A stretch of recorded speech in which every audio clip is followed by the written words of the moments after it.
35 liturgical abuses which occurred during the liturgy.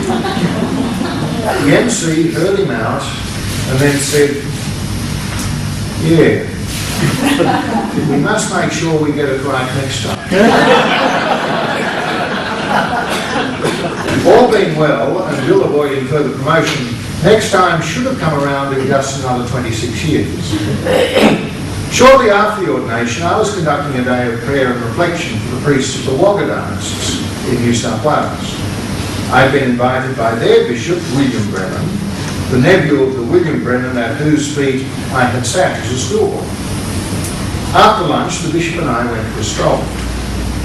I said how much I'd enjoyed Bill Morris's episcopal ordination. Bill Brennan said with a smile, "Actually, I prefer the Roman rite." Looking back then, I suspect Bill Morris was a target for the temple police. In 2010, I was honoured to deliver the Concanon Oration, the premier annual Catholic event for intellectual reflection on the faith in the Toowoomba Diocese. I knew by this time that there was trouble brewing in Rome for Bill Morris. In the 2009 spring issue of the priest's newsletter, The Swag, Father Jeff Scully, the parish priest of Quilpie and one-time Roman classmate of Cardinal George Pell, had written with his characteristic light touch and humour. I quoted, "How can a respected leader of a local church be investigated without ever finding the content of the report based on these investigations? Is this not unthinkable in this age of transparency and accountability?" I kid you not. Archbishop Chaput's visit did nothing to increase respect for the way Rome's officials do business.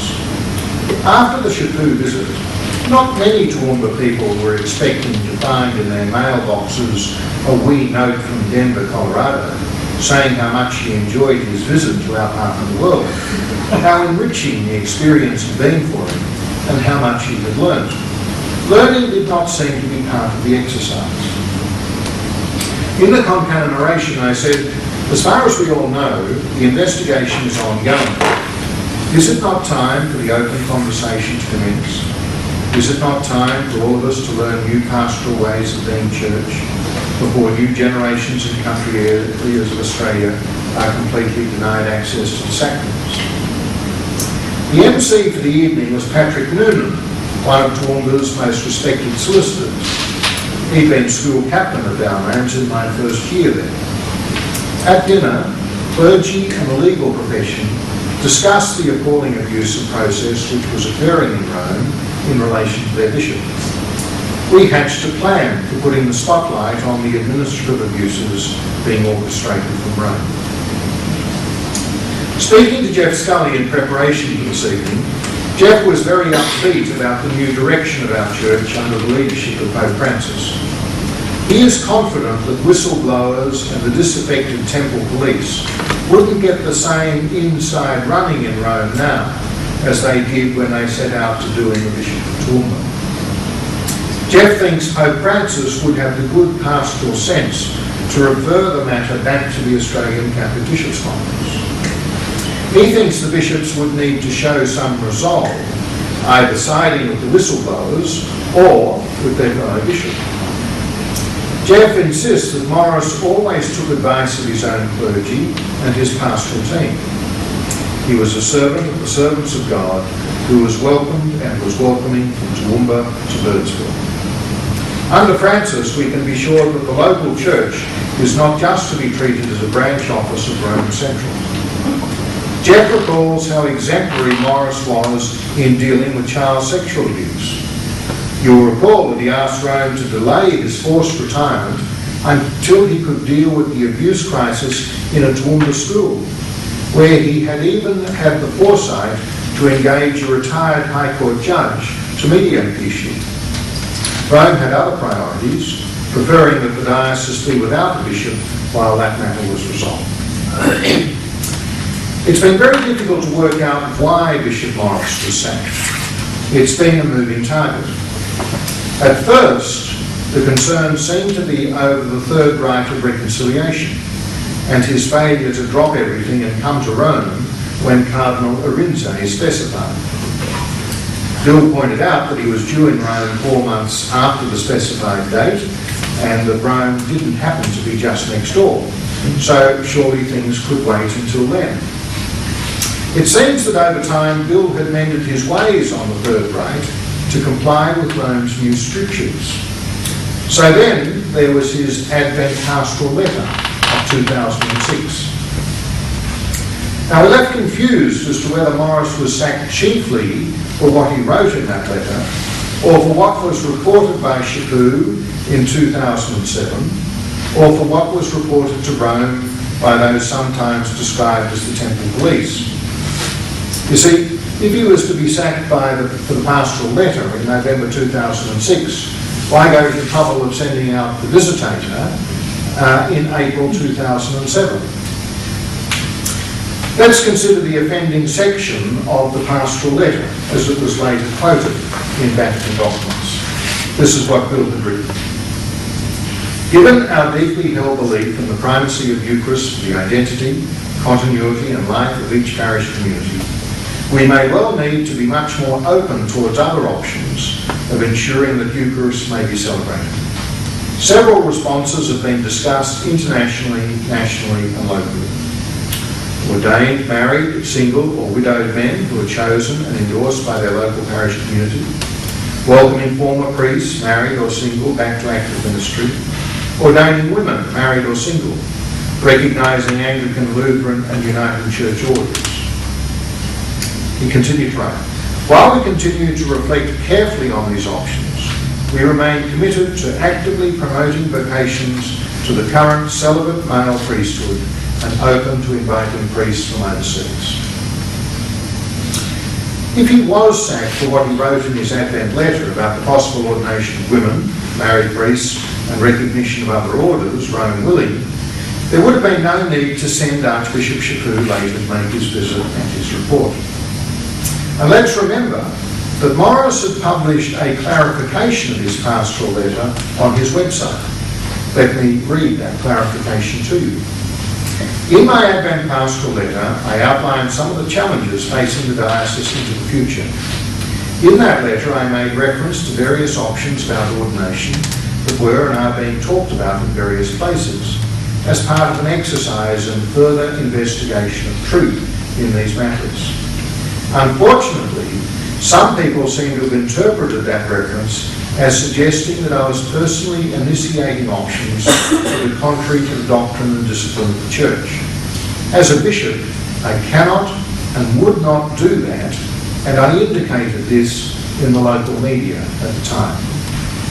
Well, I would have thought that was a fairly complete response to whatever concerns there were about the pastoral letter. But then again, if he was sacked for matters detailed in Chaput's report, we're wondering why Chaput, being apprised of the Advent letter and having completed his visit, would have told Diocesan Chancellor Brian Sparksman how extraordinarily surprising it would be if Morris were to be sacked. You see, after the visitation, they drove back from Toowoomba down the range to Brisbane. There were 4 of them in the car. As I understand it, Sparksman, the Chancellor, was sitting in the back seat with Chaput, the Archbishop.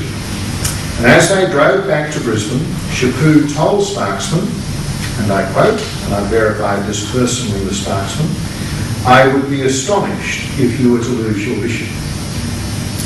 The matter is a complete mess, reflecting very poorly on a church which prides itself on a code of canon law which provides for the protection of the rights of all Christ's faithful, including priests and bishops. Now, as Jeff Scully said, you wouldn't give Bill Morris full marks for preaching, but you would give him 11 out of 10 for teamwork. If Pope Francis were to refer future complaints back to the Bishops' Conference, we could at least expect greater sensitivity to the pastoral needs and concerns which preoccupy Bishop Morris. There would still be the occasional outrider, like Cardinal Pell, who erroneously claimed when speaking to an American Catholic news agency that the Toowoomba Diocese was divided quite badly and the bishop hasn't demonstrated that he's a team player.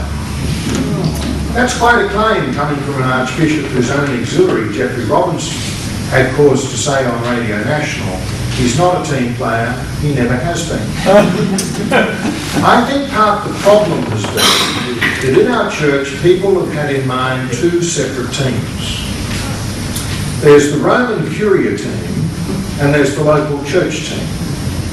There are those like Cardinal Pell who have played with the Roman Curia team, providing exclusive avenues for reporting on the local team.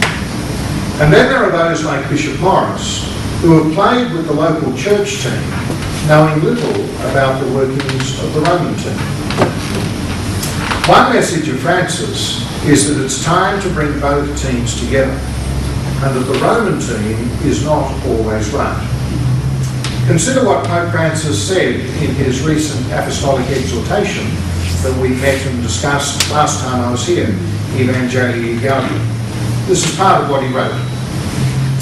Here I repeat for the entire church what I've often said to the priests and laity of Buenos Aires. I prefer a church which is bruised, hurting and dirty because it's been out on the streets, rather than a church which is unhealthy from being confined and from clinging to its own security. I do not want a church concerned with being at the centre, and which then ends up by being caught up in a web of obsessions and procedures.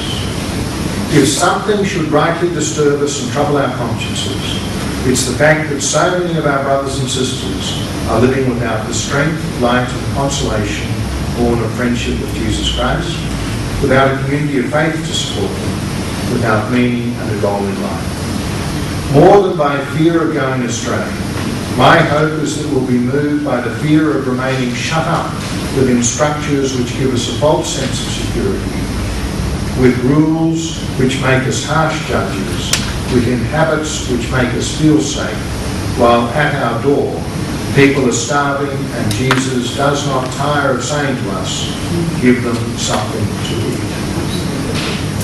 Bill Morris wanted to feed the people with the Eucharist all the way from Toowoomba to Birdsville.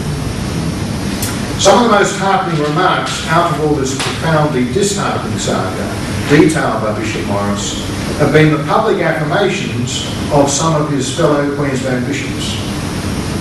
Ray Benjamin, the long-retired Bishop of Townsville, joined issue with some of the Catholic press in Australia who had labelled his brother Bishop a heretic. Benjamin wrote, I was distressed to read that the Record, the esteemed Catholic publication out of that capital city just to the west of you, has associated Bishop Phil Morris with the ugly word heresy, especially coming from a publication which I've known and respected for many years. In what sense can he be demoted to such a level? His thoughts on women as priests, shared with half the bishops of the world, were always expressed in humble submission to the Church's authority. At no stage did he ever nominate or encourage any woman towards priesthood. Surely no heresy there. Regarding Bishop Bill's attitude to non-Catholic clergy, we must not find ourselves transported back to the bitterness and name-calling of past centuries. Our Catholic attitude to other church communities has developed in many positive ways. In our many ecumenical endeavours, for any Catholic to smile and offer the right hand of welcome and friendship to such good people, while keeping the left hand tightly behind our back, reminding us that they are, after all, well-meaning heretics, would, I feel,